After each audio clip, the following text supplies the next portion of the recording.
there, I'm Chris Stashew. I'm Mike White. And this is Father Malone. And we're the hosts of Dreams for Sale, a once-a-month look at a show that keeps on giving in the spirit of Christmas, Twilight Zone 1985. We're going to be talking about the mind of Simon Foster and the wall. The year is 1999. Within the box, evidence that some things do not change with the passage of time. Its contents, the collected debris of a shattered life, now valuable only for the dimes and nickels they can solicit from a third party. A familiar process, and a familiar long walk that is about to lead into the unfamiliar terrain of the Twilight Zone. So The Mind of Simon Foster is written by Douglas Jackson, or directed by Douglas Jackson, and once again written by our good friend, J. Michael Straczynski, ladies Was and it gentlemen. J. Michael Straczynski? Father Malone, so excited. On J. Michael Straczynski's Twilight Zone? Yeah, pretty much. yeah. Boy, put your name on it just like Jordan Peele did. We saw how well that turned out for You know what? J. Michael Straczynski has more of a right to because he wrote the bulk of the season. That's fair. That's fair. Yeah, that is fair. And this episode focuses on the titular Simon Foster, a man who sells his memories to the highest bidder buyer. No. Somebody's buying something. Dreams pawn are for shop sale. owner. Memories for sale, not dreams this time. Folks. Yes. And hilarity ensues when he turns out that memories are priceless, ladies and gentlemen, and there is no price that you can put on them.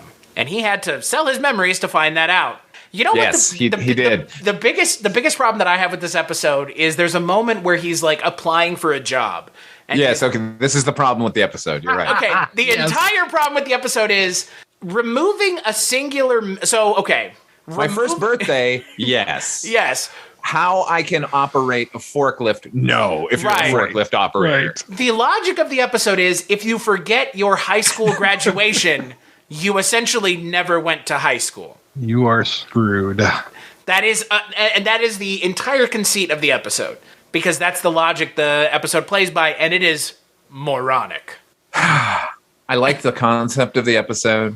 Yeah. It was I very even- sunshine of the spotless mind. Right. Yeah, or even like not end of days. What was the Rafe Fiennes? Arnold did fight the devil in this. You're right. No. That was End of Days, but no, there was Strange Days with Rafe Fiennes. Oh, yeah. and Tina Turner. Right. No, that wasn't Tina Turner in that. That was Angela Bassett. Yes, I know. I'm Who joking. played Tina Turner in the movie? Yes, yes. I gotcha. I'm referencing, sir. So, like that had the same sort of concept where people are, buying and selling memories and stuff. And I like the idea that they're actually taking his memory sort of out of his head and it's just so clumsily executed ultimately. I think J. Michael Straczynski as a writer seems to be a guy with really good big ideas, but then doesn't know how to whittle them down into a 22-minute teleplay. Or even how to get out of the way of the most obvious plot hole that's so obvious everybody watching it is thinking the same We thing. all came to the same conclusion at the same moment. Yeah. Like there were stakes to be mined out of him selling his memories, but that was the clumsiest way to portray it. Yeah. Oh, that's kind of where I came down as well. It was, I like the idea of the episode, but the direction they went is strange. Just because you was that lose pawn one shop? singular memory doesn't negate all memories forever. That's just Right. that's not what they're talking about here. That's not even what the pawn shop owner is talking about. He's talking about singular moments. Like, a fine wine drinker doesn't want to drink a kangaroo tail. He wants to drink some wine from 1950. That's what this is about. It's like they missed the point of their own idea from the get-go.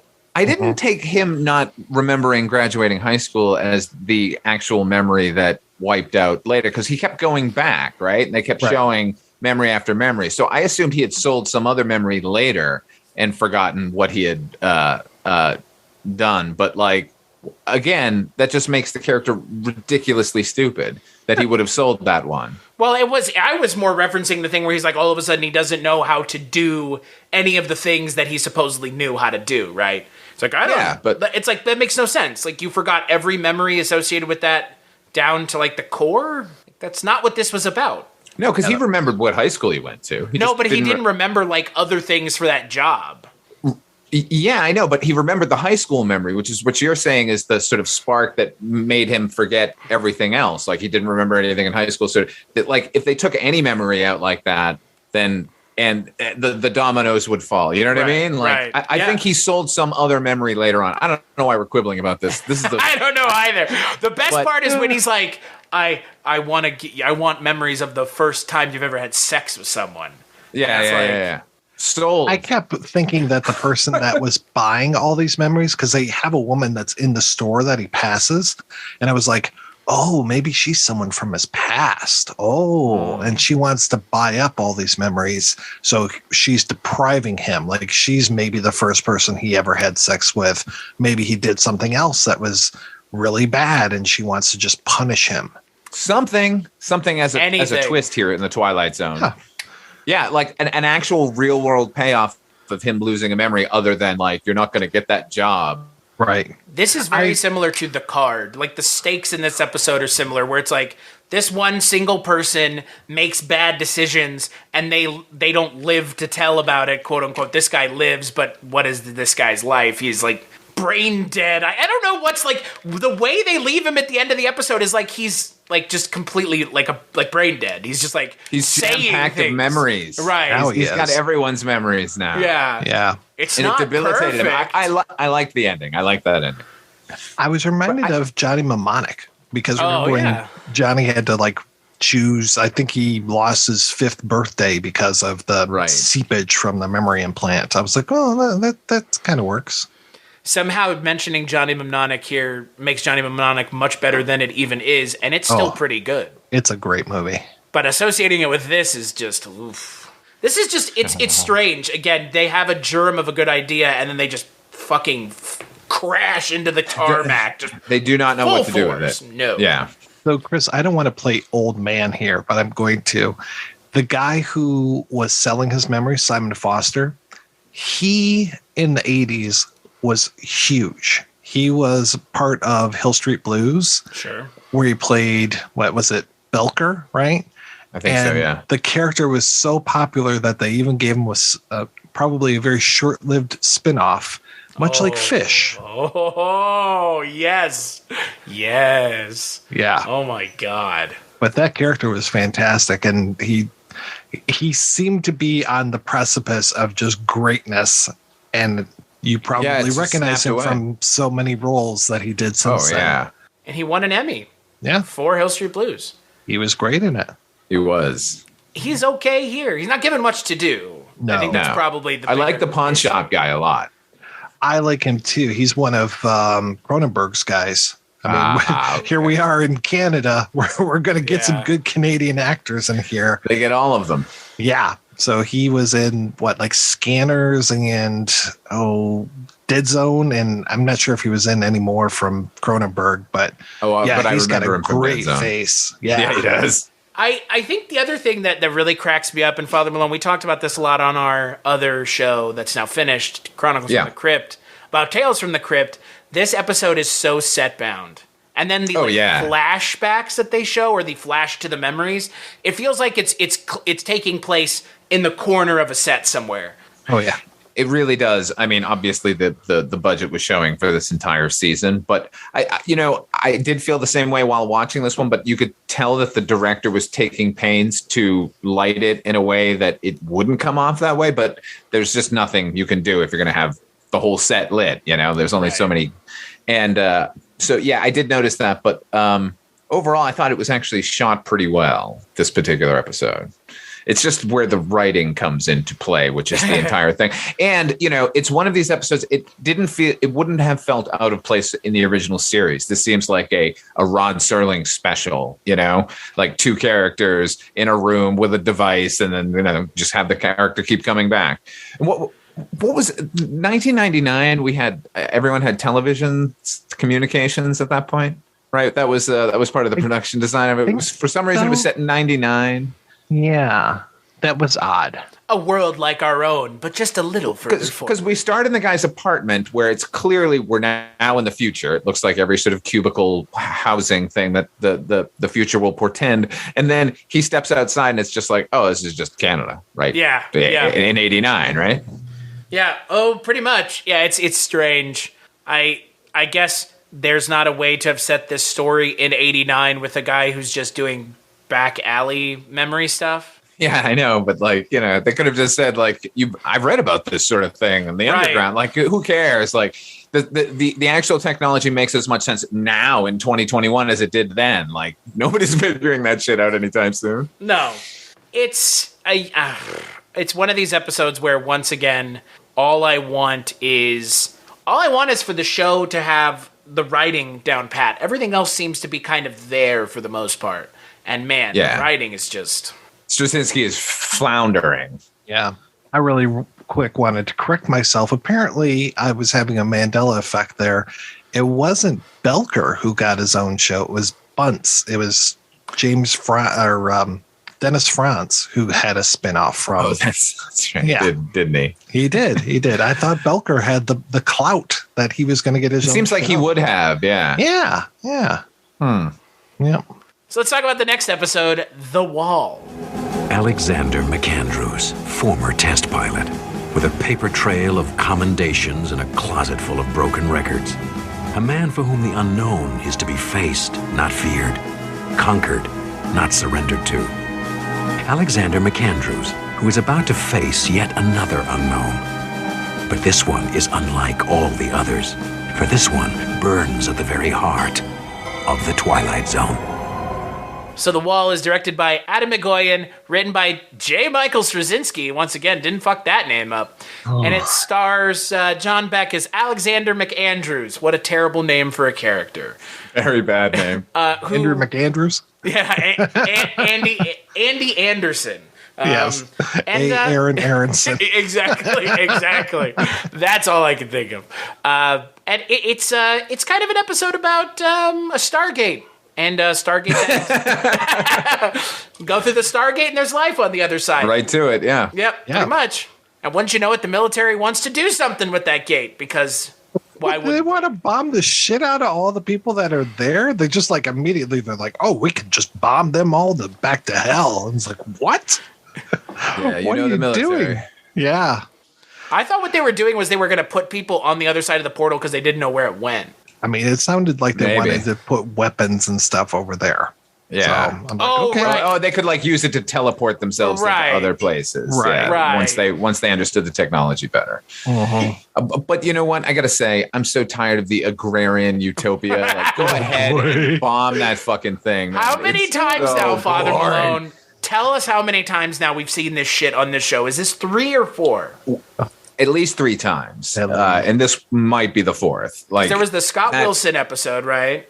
And then there was like one other one other than that. There's one where the guy like goes into the future and they can psychically heal people with their hands. The Scott Wilson episode with the That's the Scott Wilson one. There was one with a barrier between 2 worlds and it looked like peaceful and agrarian over there. They're actually vampires. What about the show? What about the what about the George Wendt episode? Does that count? Yeah. I don't remember vampires in this, but okay. I might be remembering an Outer Limits. So if we have at least 3, possibly 4, it's absolutely insane. What is destroy that agrarian utopia already? Yeah. They don't know what they're doing, those Luddite motherfuckers. I'm a military man who wants to learn about love, and the only way I can do that is by working with the dirt under my fingernails. Christ almighty. And was there an arc for our lead? Like, was he was just the craziest test pilot? No. Similar to the arc of one throwing garbage into a trash can. That at least would have accomplished something, because what we got here was this guy who's just like, okay, and then like he hangs out for a little while and then he comes back. You know what? I wanted this to happen so badly at the end when he's now made his decision that he's going to go back and live with the agrarian society and protect them from the evil military. He smashes the machine that makes the thing after giving his little speech. I wanted the thing to wink off behind him and then he's stuck there with them like, I would love that. Here's how this works. You're given 10 seconds, okay? Anytime you destroy something in a movie, you're given 10 seconds to jump through it, run away. You've seen Harry Potter. That dagger goes through and kills Dobby for the same reason. It's so lazy. Wait, Dobby dies? Oh, Jesus Christ. Sorry. Apparently so. Hashtag don't spoil my Potter. Hashtag JK already did. You fucks. It's lazy. It's a lazy level of screenwriting that this show is employing at this point that I cannot understand. I mean, when I described the episode as, is there any more to it? Like, no. Other than military bad, farmers good. I mean, pretty much. What else was there? The messaging is very sound. I'll say that much. Adam Egoyan, who I like as a filmmaker. Yeah. He's kind of uneven for me sometimes. Wildly uneven, but like he's had some interesting stuff out there. Yeah, well, Sweet Hereafter is gorgeous movie, and it'll tear your heart out. Yeah, exactly. So I mean, he can hit it, but I even like Exotica for all its weirdness. Not doing such a great job here. Like, talk about Setbound. Like, this guy should have fucking known better. Like, and he only has like one sort of interior set, and the rest is the fucking bucolic whatever. The bucolic whatever didn't even look beautiful. It should have looked fucking gorgeous, right? Right. Well, it looked like it had that sheen on it where it was just like overly lit and like right. It was almost like a dream sequence. Very the way I like to describe it is like, imagine a Carpenter's album, like the cover. That's what it looks like. It's like washed out. It like reminds me of the 70s. Yeah. And that's what they're going for, like a more peaceful time. From head to toe, they're going for the 70s here, silent running all the way. Oh, yeah. Well, and then having peaceful time. Having John Beck as your lead, I'm just like, oh, it's James Caan's best friend from Rollerball. That's pretty much the only thing I know him. That's what I know him from. Oh my God, Houston. Exactly. Fuck, I gotta watch that again. I love that fucking movie. Yeah. Never seen it, but it's probably better than this, right? Oh, it's so much better. So much better. And yeah, in that, the future is much more dystopian, and it's pretty great. But it's also, it's not utopian, but it's somewhere in between, right? It's society still together. Like, it's not, but it's a better one than this agrarian bullshit. It's like now. It's dystopian, but society's still together. Yeah, exactly. For who knows how long. Yeah, we're living in the rollerball times. We're not living in We've always been living in rollerball times, brother. That's fair. Ever since American Gladiators.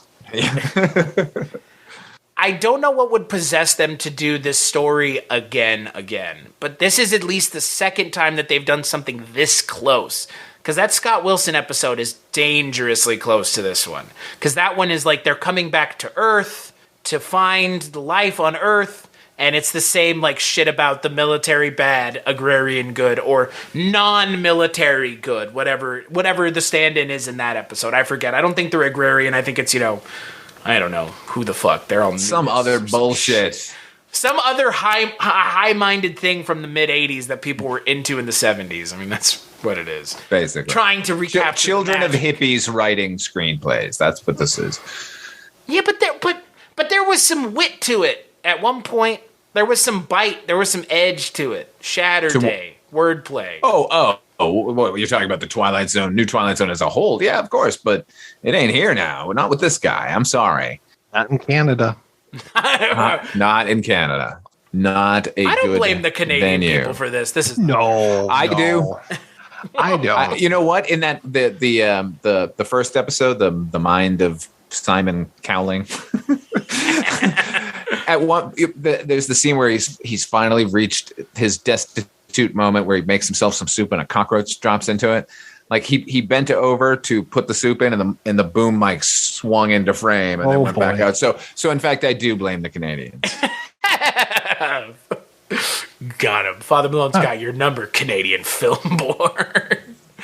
Not getting invited to TIFF anytime soon, I don't think. Damn it. It's, what's strange about this show, like Tales from the Crypt, is that season change at the end of the final season of the show. Goes complete. It changes venue completely. And it's weird because it would almost be better just to not have done that. Oh. You think? And I don't think. It's not a matter of thinking. We're quite certain here. This is all a money grab from CBS television at this point. Like, it's just whatever is available, put it on the air. Yeah. And I can't even say it tarnished that first season, maybe first two, are so fucking good at this show that like I can't allow this to drag that down. Go watch the Scott Wilson one. If you watch the Scott Wilson one, you've already seen this one essentially. Yeah, don't watch this one. Yeah. So on the next episode, we're going to be talking about the 24th and 25th episodes of the third season. We're nearing the end here. We're going to be talking about Cat and Mouse and Rendezvous in a Dark Place. One of those has Janet Leigh in them. The other one's about a horny cat. Yes. Literally. Until then, where can people find you, Father Malone? Check me out over at fathermalone.com. That's got links to all of the dumb stuff I'm involved in, but you can does have a link to my podcast, Dark Destinations. It's a half-hour radio drama I write and produce. That's over at fathermalone.com. What about you, Mike? Where can people find you? You can always find me over at the Projection Booth Podcast, which is available at projectionboothpodcast.com. And you can find me at cstachu.com, cstachiw.com. That's my link tree for all the stuff I work on. So there you go. Big thanks as always to Roxy Drive and Neutron Dreams for the music for the show, and we'll catch you on the next episode.